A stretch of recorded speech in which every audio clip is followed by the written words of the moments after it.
Great Appalachian Trail from New Hampshire to the Carolinas. From the New York Times, February 18, 1923. The Appalachian Trail is a proposed walking or hiking trail to extend through the length of the crest line of the Appalachian chain of mountains, from Maine to Georgia, from northward of Mount Washington in the New Hampshire White Mountains, to southward of Mount Mitchell in the Carolina Highland. The project is one in regional planning. It is being promoted by the American Institute of Architects through its Committee on Community Planning, of which Clarence S. Stein is chairman. The project was first proposed by the present author in the Institute's Journal for October 1921. It was discussed in detail at the New York and New Jersey Trail Conference, held in New York last Friday. And if things come to pass as the promoters dare to hope, the building of this trail will be merely the first step in the building of a people's Appalachian empire. And what excuse do we give for our imperial designs? Why, the same old excuse, outlet. Of surplus population? Perhaps so. The east sides of our cities would suggest the obvious need for highways of expansion. Or is it outlet of surplus soul which we require? The call of the frontier, that twilight zone between what is and what may be, lies deep within us. It is a pent-up, volcanic force in every human being. It cries aloud for work, and so it heeds the drumbeat. It cries for play, and so it seeks the dance hall. If surplus population, surplus body, demands its outlet, so does surplus soul. The flowers that bloom in the spring, tra-la, have something to do with the case. The outlet which we crave is the one they have attained, to be out in the sun. We would build a place there. Here is the work we crave, to build for ourselves on the frontier a better, a wider place in which to live a wider life. But how shall we approach this stupendous job? Is there some key to our imperial ambition? Geographically speaking, yes. The key to empire is transportation. The railway is the big steel key to a country's industrial development. Its ancient forerunner, the footpath, is the key to a country's recreational development. Our immediate empire is recreational. Our imperial dream, therefore, takes immediate tangible form in the transportation project. An American hinterland. The Appalachian Trail would traverse from north to south, from end to end, the back country of the Atlantic border, the hinterland formed by the Appalachian Range. Other mountainous hinterlands are offered by America, such as the Rocky Mountain and the Cordilleran. But the Appalachian, more than the others, is of national significance, for it penetrates the populous portion of the nation. In climate, resources, peoples, it epitomizes in large degree the American continent. Its area would cut a big slice from the empire of ancient Rome or from that of modern Germany. The gist of empire-making, for the purposes at hand, is the care of the countryside. Herein lies the basis of true patriotism. Why the cry, my country, and not my city or my government? Because these others come and go, but our country stands eternal. It is our common ground and footing. So the biggest material conception which a people is called upon to make is a geographic one. Patria is country, and patriotism is countryism. We hear little of the latter except in time of war. But if our country is worth fighting for in times of war, why is it not worth caring for in times of peace? War patriotism has been advertised, but everyday patriotism has not. Everyday patriotism, the care of the country, is the fundamental principle of empire-making for the people. Forest fire protection. The first care of our country, as the first care of our city or our home, is to keep it from burning up, which means, in this case, forest fire protection. For the Appalachian country, in most part, is a forest country. The forest is, or will be, the main resource. The picturesque grazing industry, both of cattle and sheep, has great possibilities throughout the Appalachian Range. Once a thriving occupation, there are coming signs of its return.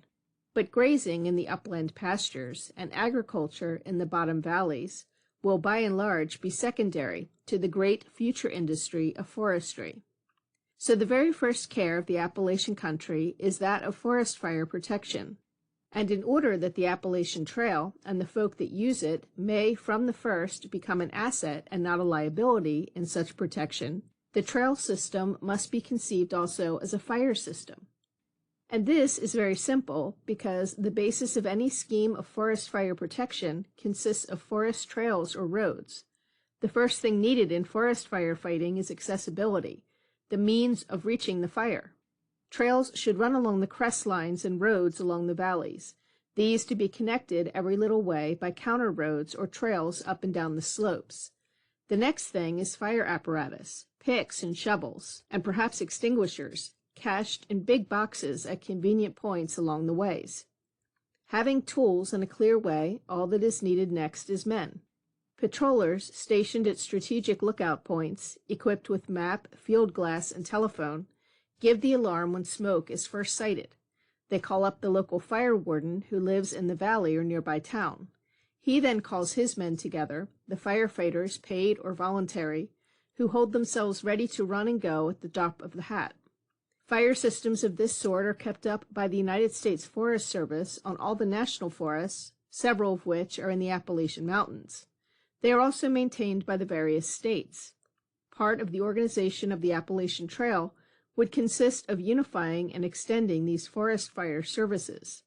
This would enlarge and correlate the forest fire prevention work now being developed in cooperation with the various forest officials of state and nation. If fire is the first enemy of the forest country, devastation is the second. But forest devastation is our present American practice. We cut down the forests 3 times faster than they grow. We treat the forest not as a crop of wood, but as a deposit of wood. And just as we mine the coal deposits below ground, so do we mine the wood deposits above ground. We shovel out the coal and leave the coal mine empty, and we shovel out the timber and leave the forest valley empty of timber and of a timber industry, empty of workers and of population. The opposite of forest mining is forest culture or forestry. This cuts from the forest valley each year only as much timber as grows there each year, so the valley never becomes empty of timber, industry, or folks. Forest culture, therefore, is a big principle in empire making. It would restore to the country not only the forests, but the folks. Many an Appalachian hill town has fewer families today than 100 years ago. It has been wrecked through forest mining. It can be restored through forest culture. The might-be empire of the Appalachian country is a land of hidden treasure. Millions of acres await reclamation, not alone for timber raising, but for sheep and cattle raising, for grazing on the hillsides, and for farming in the valleys. Whole valleys remain empty, which might be alive with thriving communities. The reclamation thus of millions of acres would mean the restoration of thousands of homes. And the approach to a restored East is a continuous highway, as the Overland Trail was the approach to the opening West. So much for possibilities and aspirations, but empire was ever an elusive dream. How shall we bring it all about? What are the possibilities for making a start, and who shall take the lead? For one thing, the job should not be left wholly to technicians. The forester, the engineer, the architect, the landscape architect, the agriculturalist, each has his big part in this development. But there is something even bigger, for without the will to do which comes from the people at large, the technician's hands are tied. The amateur, as a representative of the people, is needed quite as much as the technician. He is needed, not to look on, but to take part, to take his hand in plan and survey. And if he goes astray, the expert can correct. The professional should guide, but the amateur should do. Connect old roots. The first step is to study the work already accomplished. For hundreds of miles, the path is already made for us. Mountain and forest trails of one sort or another riddle the Appalachian ranges. In large part, therefore, to make the trail will consist of choosing which path to take. Scouting plans are being made along the range to show which paths are best. And of course, a lot of cutting will have to be done. Trail cutting is an old story to the trail fans in various eastern sections. In New England, 2,008 miles of through trails have now been cut. This mileage is less than that of the whole Appalachian Trail, as projected from New Hampshire to Georgia. The expense of these trails is borne by each local organization. The idea of the Appalachian Trail is merely to get people to unify their paths along one big line instead of leaving them to run helter-skelter. And they seem to like the idea. Scouting on the projected line of the Appalachian Trail made unexpected progress during the last summer in sections from New England to Virginia. There are, of course, 1,001 practical difficulties to be overcome. An important one is the matter of getting permission to cross private lands. For several hundred miles, the trail will be on public land, state or national, and here the problem is solved. On private property, experience has shown that through proper approach and understanding, permission is usually granted. There are exceptions, of course, and certain lands may have to be detoured. The chief reason for refusal is fear of forest fires. It is a reasonable fear, and the answer to it is preparation of the kind described to make the trail a factor of fire protection. The end in view is to open up a realm. To do this requires the development gradually by purchase under the Weeks Law of more national forests. We should have indeed one big national forest, a supranational forest, covering the Appalachian country from end to end. This does not mean that all the forest and mountain land should literally be in federal ownership. Much might be state or town-owned. But enough should be in public hands to make of the Appalachian region a national or people's sphere of influence. Here, in a word, is our campaign, to attain the first two mighty steps toward empire: 1, transportation, and 2, sphere of influence, an Appalachian Trail and a supranational forest. And the empire of our ambition is the realm of the crest line. This is something more than a geographical location. It is an environment. It is the environment not of road and hotel, but of trail and camp. It is human access to the sources of life. And in this access, the camp is as vital as the trail. We cannot truly live within our empire unless we provide for night as well as day. The trail which provides alone for going does not wholly function. Unless it have its wayside shelter camp, it fails to give full access to the country. Underworld and overworld. And the camp which provides alone for shelter does not wholly function. It may give access to the country, but that is only half of the potential power of our realm. Under proper guidance and protection, the recreational power of the day's walk on the trail could be doubled by the evening spent in camp. Herein lies access not only to the country, but to a whole new social life. Down here in the cities, where most of us now live, we have a social life of many patterns. These go by numerous names, such as the club life and the cafe life and the tenement life and whatnot. And we refer to the lot of some of our less fortunate neighbors as the life of the underworld. But in a sense, however respectable our lives may be, the life of all of us folk down here, beneath the mountain basis, is a life of the underworld. Hence the obvious need to develop above these mountain bases, up in the realm of the crest line, a life of a different stratum, a life of the overworld. Thus should our guide boards read.